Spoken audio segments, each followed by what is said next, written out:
And our Game Night Monday continues with the second of our doubleheader in Portland as the Blazers host the Nets. And as promised, our Jared Greenberg is standing by. JG, thanks for taking the time. First and foremost, I want to ask you about Cj McCollum, who's reportedly out for a fourth consecutive game with his left knee injury. What else can you tell us?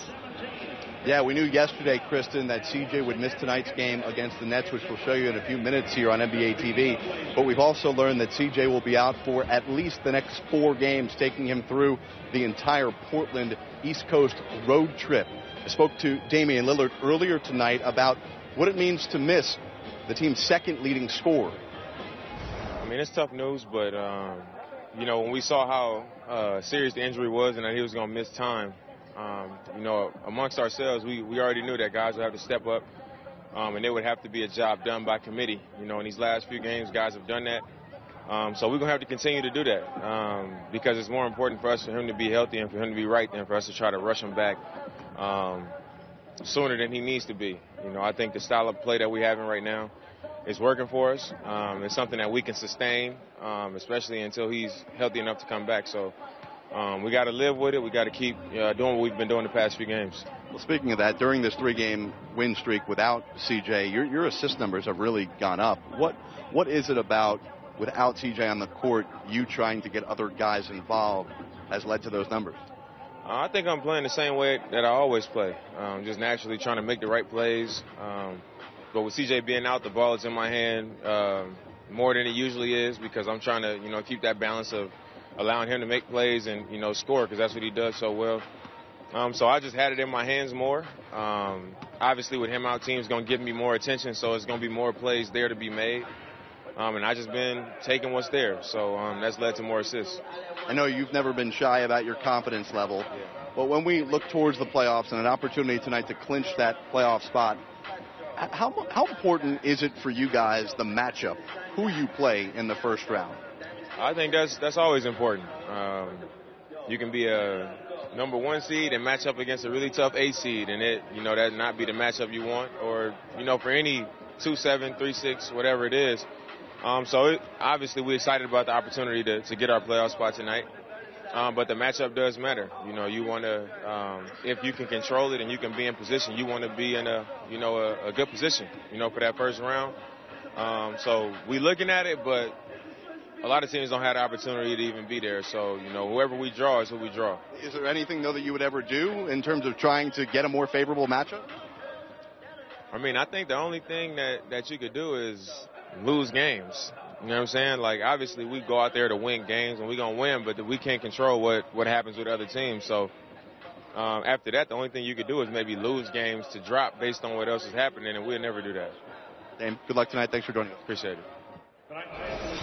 That was Damian Lillard earlier tonight. Let me go back to our top story again. The Blazers announcing that Cj McCollum will be out for at least 5 more games if you include tonight's game against the Nets. But Terry Stotts was optimistic, saying that the knee sprain is progressing. And again, the team's won 3 straight without CJ in the lineup. They have gone with Jake Layman in the starting lineup the last few. We are still waiting to see what official lineup Terry Stotts will submit for tonight's game. Kristen. And, Jared, you talked to Damian a lot about potential playoff matchups, but with a team that's won 6 of their last 7, and as you mentioned, 3 without Cj McCollum in the lineup, what does it say about this team's playoff readiness at this point? Well, listen, I think Damon is, we were just talking about, is not shy about understanding and having awareness of this team's shortcomings in the postseason. And their goal is not to have regular season success. You heard what he said to me just a couple of moments ago. They're looking to make a deep run, and for this team to get the quote-unquote respect that they believe they deserve, they know they can't get swept in the first round of the playoffs like they did last year against the Pelicans. Jared, with Portland running into the injury situation with CJ, it also highlights some of Brooklyn's issues that they've had in the second half of the season. What did you find out in talking to Coach Atkinson about what they may do to change their lineup as they've reintegrated pieces that have come and gone into their lineup? Yeah, Griff, it's been really interesting to see, and it's been a good problem to have for the Nets to get guys who have put up big numbers earlier in the season back into the lineup. But it appears for the second straight game, Coach Atkinson is going to go with a lineup that features DeMarre Carroll in the starting 5 and has Karis LeVert coming off the bench. This is a twofold move here by Coach Atkinson. Number one, you get DeMarre Carroll to help spread the floor for a couple of more guys on the court, but also it gives Karis LeVert a little bit more of an opportunity with the second team to run that unit, and I think we can watch for a lot more success, or at least that's the hope from the Nets' perspective as to why you move LeVert out of the starting lineup and get him back maybe to that form he was playing before he dislocated his ankle earlier this season. That'll be interesting, actually, taking somebody who can score like Karis and putting him on the bench. They're already the second highest scoring bench team in the league, so that'll be an interesting change. Relative to Portland, one of the reasons they seem able to absorb Cj McCollum's injury is the acquisition of Rodney Hood, but also the play of Steph Curry. What are you hearing about their expectation of how they'll split up those minutes?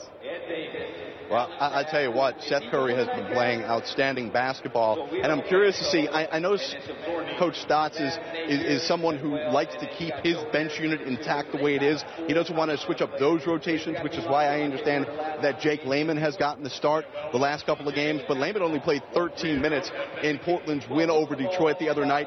Listen, I know Coach Stotts doesn't like to get away from the way he likes to use his bench, but it's almost getting to the point where it might be difficult to keep Seth Curry out of the starting lineup moving forward.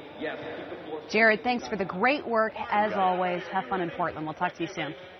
You got it, guys. Thanks.